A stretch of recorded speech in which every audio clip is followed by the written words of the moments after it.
Hey guys, Gaia's here. Gaia Gear Part 11, Episode 18. It's time to wrap up another arc, the Earth Landing Operation arc to be specific. For a quick recap of Episode 17, the heroes have reunited on the ground with the European Metatron forces. Avaranchi reunited with Miranda and is told about Everly's disappearance. Krishna, after being assaulted by Messer, is left to reveal her true feelings towards Avaranchi. The two comfort each other, Krishna knowing Avaranchi is worrying about Everly, and Avaranchi knowing that Krishna was hurt badly by Messer. Krishna runs away afterwards, leaving Avaranchi to try and find her, but is quickly drawn into an erupting assault on the Metatron base camp. Ul Urian arrives in his Bromtexter, which has received even more upgrades to it, so that it can better engage with the Gaia gear. His upgrades, being so numerous and powerful, allow him to single-handedly take down all of our heroes. He cripples the Gaia gear in single combat using his new funnel weapons, and when Avaranchi is left wounded, Yurien kidnaps Krishna, who tried to come to his aid. With Yurien and his forces succeeding in their objective to suppress the Metatron forces as they advance into France, the heroes are left wounded,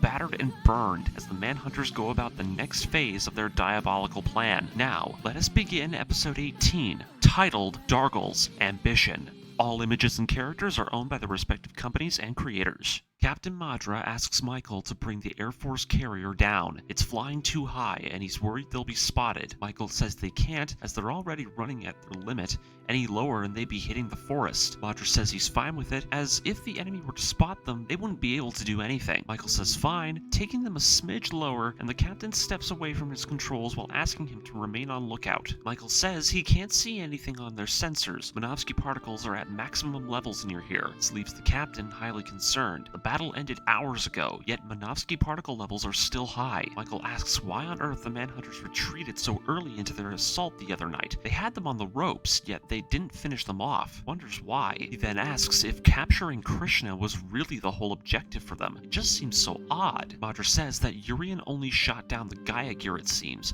He never really went after any other targets after that. Yet he finds it strange that he didn't kill Avaranchi in the end. He still finds it concerning that he just took Krishna and went. Michael asks what he thinks what will happen to her, but Madra isn't sure either though. He just hopes she'll be treated well. At the end of their conversation, they receive a call from one of the officers in the mobile suit bay. It seems a fight has broken out. Messer and Joe are at each other's throats now.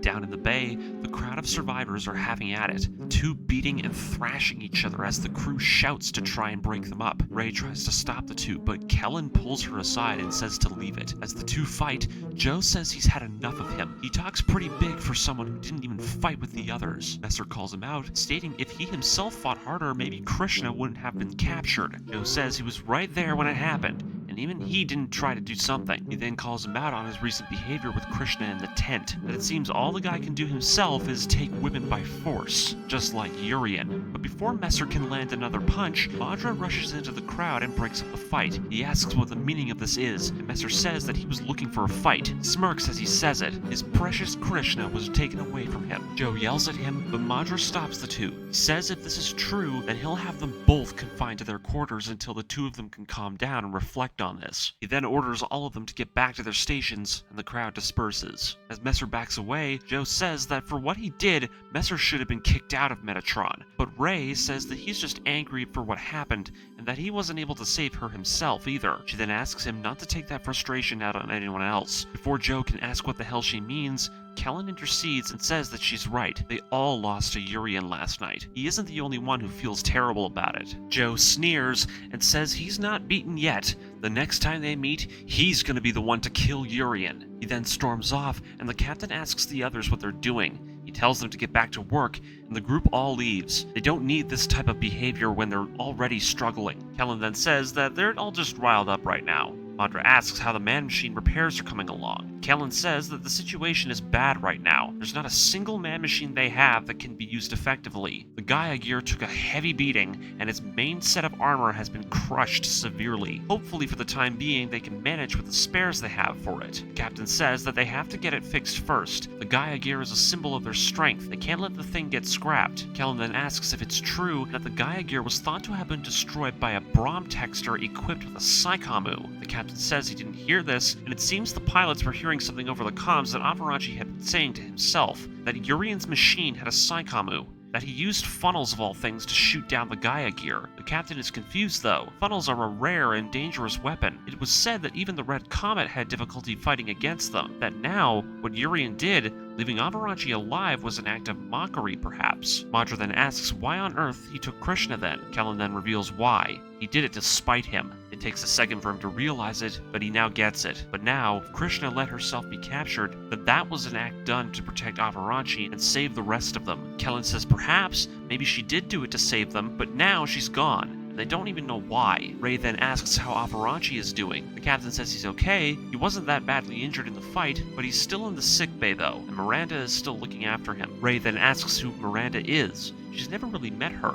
Madra says that Miranda is essentially Avaranchi's mother. This leaves Ray confused. His mother? Madra says that he's really glad she's here to help him. She'll no doubt be of good help when it comes to giving him some encouragement. Over in the sick bay, Avaranchi sleeps. It's a deep flashback of what happened. That even now, as a true new type, he still can't sense Everly, just as Yurien said. He remembers what he said. She's on board Dargo's flagship. His dream ends with his memory of last night, of Krishna being taken, of the swarm of funnels blasting the Gaia gear from every angle, as Avaranchi is helpless to fight back. He wakes up in a cold sweat, and Miranda asks if he's okay. He sits up in his bed and realizes it was just a dream. Miranda then tells him to lie back down, and Avaranchi is left to ask what happened. Where is he? Miranda tells him he's on board the last Air Force carrier, and Avaranchi is quick to frantically ask where Krishna is. Miranda asks him to remain calm and that what happened last night was no nightmare. Krishna was taken. This leaves Avaranchi angry. Why? Why is Yurien so obsessed with her? Miranda then says that maybe Yurien just loves her. Avaranchi says that's insane, but Miranda then tells him that love can take many forms for people. But Avaranchi doesn't believe it. It's strange. The man is twisted. He says that what Yurien feels can't be considered true love, and Miranda somewhat agrees. He seems to behave like a child who just wants a toy, and that maybe he's just using Krishna as an outlet for whatever unsatisfied affections he's never been able to get out of other people in his life. That perhaps Yurien wasn't loved enough as a child, and this is just him trying to gain some semblance of self in the end. Avaranchi then realizes it. Maybe Yurien is doing this to Krishna because it's what he instinctively believes, that he can tell Yurien had been obsessed with her ever since the cargo ship. Miranda stops him and says that what he needs to focus on is yet to come, rather than what happened before. It's the only way he'll survive what is to come. Avaranchi still mutters to himself. He now sees it. Krishna was asking to be loved by someone, that it feels like the way he acted was too inconsiderate towards her all this time. He feels like he's only been thinking about himself and no one else. Miranda then says that he just feels that way because of how kind he is towards everyone else, but he needs to rest now. There's still a lot of work ahead. We then cut over to the sound of tank treads. Yurien asks how the prisoner is doing. Gar tells him that she hasn't moved since they arrived. Yurien tells him he's excused, and the officer nods and walks away. Krishna opens her eyes. Yurien is in the room. She asks where she is. Yurien says she's on board one of their man-machine mobile service vehicles, a massive carrier vehicle called the Bushing Nug. It serves as a mobile maintenance facility for the Bromtexters, able to hold just about 3 of them as it travels around. It even has its own beam weapons and missile launchers it can use to defend itself with, and at the moment, Yurien is using it as a base for his entire unit. Krishna then asks if this giant vehicle was brought down to Earth from the Geijisu. Yurien says yes. Dargo's capital ship had about 30 of these vehicles within its hold, that when it comes to the Manhunters landing operation, Dargo spared no expense on getting the largest ship with the largest capacity for his army and crew. Side note, when you hear this, you begin to realize how massive Dargo's flagship really is. It can hold 30 of these vehicles at the same time, which in turn can hold up to 3 man-machines at once. That's a lot of troops. That's a range of 90 man-machines in its storage compartments. This guy has a freaking army on his ship. Now, unfortunately, this next part is another creepy scene with Yurien and Krishna, so buckle up and skip ahead if you don't want to listen to it. This is a bit of a long one. Yurien then offers to take her around the vehicle at some point. Krishna then asks if he'll do that for an enemy like her. Yurien smiles and says sure, he doesn't mind. She's never going back to Metatron anyway. Krishna then asks what he's going to do to her. Yurien then wonders. He's not going to take her prisoner and throw her in a cell. He just grabbed her on a whim. But thinking about it now, he's glad she was there when she was. Krishna asks what he means. Yurien reveals the big secret, that he's been using his new type powers to sense her emotions for all this time, and he knows she's revealed her feelings to Avaranchi, but was rejected by him. Krishna is shocked. She now realizes it. The voices in her head, the dreams, it was him. But Yurien then also says that once she passed out and fainted, he took her back here and she was treated for her injuries. He had them inject her with truth serum just to make sure. Krishna is appalled. Yurien smirks as she seemed to have said a bunch of inappropriate things while she was drugged. About Avaranchi, her childhood. Krishna is obviously shocked. He had her drugged? How dare he? While unconscious of all times, she feels violated because of it. Yurien then slyly reveals that, yeah, he did do that. He wanted to know everything about her, and this was the only way he was going to get answers. He then jokingly laments that Krishna told him about her childhood. He asks if she still resents the mother that left her, and Krishna smacks him across the face for saying that. But Yurien is actually unfazed. He doesn't care if she hits him, as long as it will satisfy her. He then reminds her that in the end, no one in this world will ever truly love her, and that the only one who can, in the end, is him. Krishna yells at him, saying what the hell he's talking about, and Yurien says, while Krishna was drugged, she revealed that she joined Metatron because she needed a place to feel safe, but by doing so, it didn't satisfy her loneliness. Krishna then says that that's not something he should decide for her, but Yurien is reminded of something he remembers all the way back on the cargo ship at the beginning of our story, all the way back when they first met, that she wanted to change the system and bring the colonists out of poverty, and he asks her if she still wants that. Krishna says of course, and Yurien finally asks her, then join him. Join the Manhunters. This leaves Krishna baffled. Yurien then says that what the Manhunters are doing, they are going to bring change to the colonies. That what they're doing will save the Earth, that Metatron and the Manhunters have the same goal, but that Metatron will in all likelihood fail, that the Manhunters will be the ones to triumph in the end. He asks that she join him in this cause. But Krishna says that Metatron will not fail, that Avaranchi won't fail in his mission, but Yurien says that Avaranchi even failed to protect her, and if a man can't do that, can he really change the world in the end? Krishna shouts no, and Yurien says they both need to calm down, it seems, and talk about this later. And as he leaves the room, he receives a message from his crew. Lila's squadron has returned. Yurien is confused. Lila's back? She wasn't supposed to return from her patrol for a while. She's at the door waiting for him. Goes outside and the two chat. Seems a lot has happened back with Dargo. Lila then cuts off the chit-chat. She asks if it's true, that he had a Psychomu installed into his Bromtexter. Krishna overhears it and realizes that that must have been the reason as to how Avaranchi had been bested. Yurien cheated. Scene ends when she starts to realize that if Yurien keeps using it, the fact he's damaging his mind might be an advantage she and the other heroes can make use of. As we turn things over, we cut over to Everly and Jack, who are still being held hostage on board Dargo's flagship. The ship passes over Paris, and Everly points out a massive lake that is formed at the center of the city's remains. Jack points out that just past the lake is the city of Nouveau Paris, the Federation's capital city that has remained as such for the past 50 years, and it seems the Geijisu is on its way over there. Everly then grows sad, as every passing moment she's getting further and further from Avaranchi. Jack then says not to worry. Avaranchi is a new type.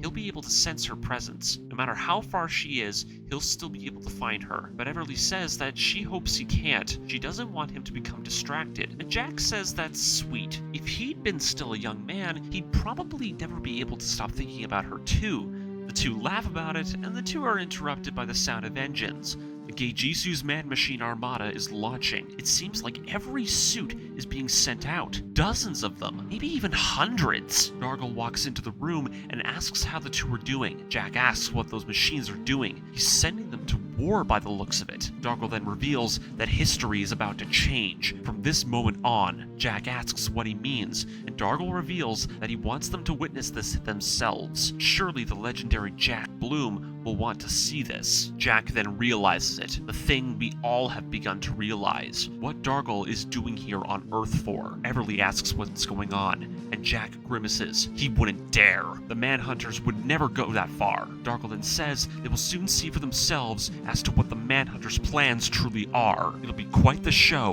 He hopes Jack and Everly will enjoy the spectacle. Back with the crew of the Air Force, Michael watches the radar. No signs of danger, but it's eerie. No enemies trees for miles. The Air Force lands safely in the mountains, and Madra orders that they remain on watch. The situation could change at any moment. Avaranchi enters the bridge, and the captain asks how he's feeling. Avaranchi says he's fine, and that he's sorry that he worried all of them so much, but the captain says it's fine. He then offers to take Avaranchi outside as the crew tries to catch their breath. As the two walk down the hills, Madra asks him a strange question. He finds it odd that for such a peaceful place they're standing in, why doesn't he hear birds chirping or the buzzing of bugs in the air? Avaranchi then realizes it too. It's weird. He doesn't hear anything, just the sound of the wind. The captain says that the forest looks okay, but the trees are rotting around here, and he manages to kick one of them down with a single blow. This place is dying. It's brittle and worn. There are chemicals in the soil, and the land around them is poisoned from it. Avaranchi then understands that this is the reason that there are no birds living here either. The environment around them is just a husk. Madra then asks if Avaranchi understands why humanity can't return to the planet, just like with how Dargo suggests. That Earth hasn't healed in the way that he says. That this place is in no way hospitable for any form of life, especially with the state that nature is in right now. That's the reason they can't give up now. Avaranchi then laments that, yes, and now you're going to tell me to cheer up and get back into the fight now, right? The captain says, more or less, and Avaranchi then says, thank you. The captain has always been a stern believer and determined voice of reason for him. But as the two take in the ugly scenery, one of the crew members runs over to the captain. Something has happened. The Hansen squadron has deserted. They've taken two of the Gaiases with them. The officer asks if they should go after them. The captain says to leave them. If they want to run, they can. They probably think Metatron has no chance of winning, so they're running off.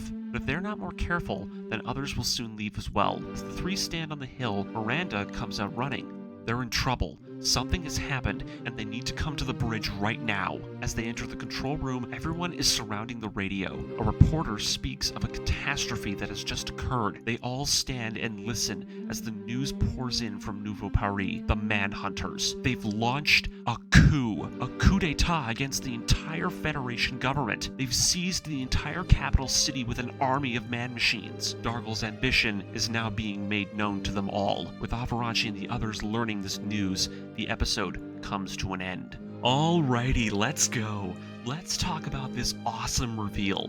If you've been listening to Gaia Gear in passing, then this moment actually can come as a shock to some people. This turning point is insane. The Manhunter forces, the guys from Char's counterattack, and later, the ones who got the spotlight in Gundam Hathaway, have now grown so powerful in Gaia Gear that their leader has launched a coup against the entire Federation. That is insane! Now that we've made it here, I finally get to talk about what I like about the Manhunters as a faction. Now, most people who learn about Gaia Gear in passing will often think of these guys as really just being Titans 2.0. And yes, to many degrees, those people would be right, but here's the major difference between the two of them, and it's gonna come as a shock to people who learn about this. The Titans are a corrupt task force in Zeta Gundam that uses its privileges as a police force for the colonies to commit atrocities against the colonies. They are comprised of Earthborn citizens and are fanatically opposed to the ideals of Zeon. On the other hand, the Manhunters, however,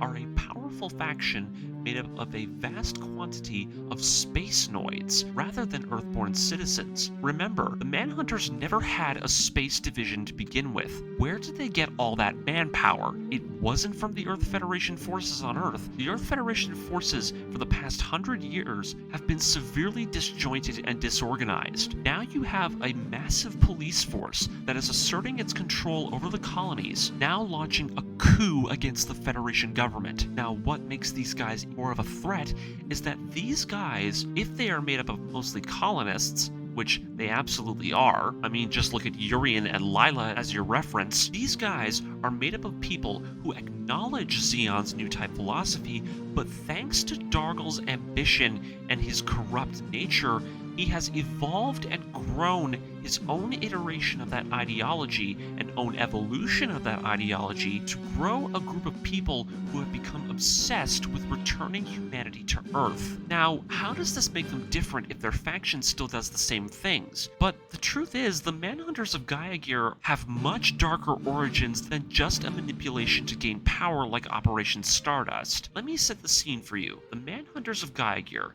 have full control of the colonies in the UC-200s. But when you think about their origins, how is it that they've managed to gain this much control over the colonies? Because if you remember in Gundam Hathaway, these guys only had jurisdiction on Earth. They couldn't do anything to people once they deported them to the colonies. So how did they gain control of them? Well, the answer for that was the departure of 2 leaders from the Federation military. And because of their departure, led the Manhunters to grow in the way that we see them now. Those 2 leaders being Kenneth Slegg and Captain Bright. Now, Kenneth Slegg is obvious. He left the Federation after he felt guilty for executing Hathaway Noah in the original novels. As for Bright, security of the colonies was originally left in Captain Bright's 13th Independent Unit, also known as Londo Bell, who were all former members of the AUG who were reintegrated back into the Federation forces after the Gribbs War. They'd provide the colonies with proper support in protecting them from extremist groups like Neo-Zeon and the Sleeves. But the big turning point for them was in UC-105. After Captain Bright resigned from the Federation, after they'd publicly executed his own son, the leadership of the 13th Independent Unit would waver. Over the years and later decades, they would eventually become too disjointed for the Federation to monitor them. And when the Manhunters were given authority to make a branch of the Federation forces and make a division of the Manhunter Agency meant to enforce their authority on the space colonies, that same disjointed and independent faction would no doubt be absorbed into the larger whole. Do you see it now? The Manhunters of Gaia Gear are not a resurrection of the Titans. They're Londo Bell. Dargo, after he made his Manhunter Space Division, was given authority over a majority of the Earth Federation space forces. If he was given this level of control, he would have no doubt absorbed the remains of Londo Bell, the task force that Captain Wright abandoned, that was tasked with originally protecting the colonies. And slowly, over time, he converted their massive amount of weapons, equipment, soldiers, and minds of their people into his own personal army, one that he intends to use to overthrow the entire Federation with, and place himself as the absolute ruler of the entire Earth sphere. Do you realize how insane that is? Londo Bell are now the bad guys. They turned evil. The most noble and heroic faction in all of Gundam have been corrupted and twisted into the Earth sphere's greatest enemy. And they've used the entire power of the Federation space forces to do it. Hundreds of man-machines belonging to the Federation Space Forces and the Manhunters have just usurped the entire government. That is insane! I fucking love this story! Now, finally, we have one last arc to go. The hero's journey of Avaranchi Char is reaching its coming climax. He's at his lowest point right now, but now it's time to see the end result of his character and the true zenith of this legend. 8 more episodes to go. We're almost there. Thanks for watching this video. Tune in next time for my next part on Gaia Gear, covering episode 19. Remember to like, comment, and subscribe. Turn on notification bells to make sure you're caught up with the story. And this is Gaia Gaius, signing off. Bye!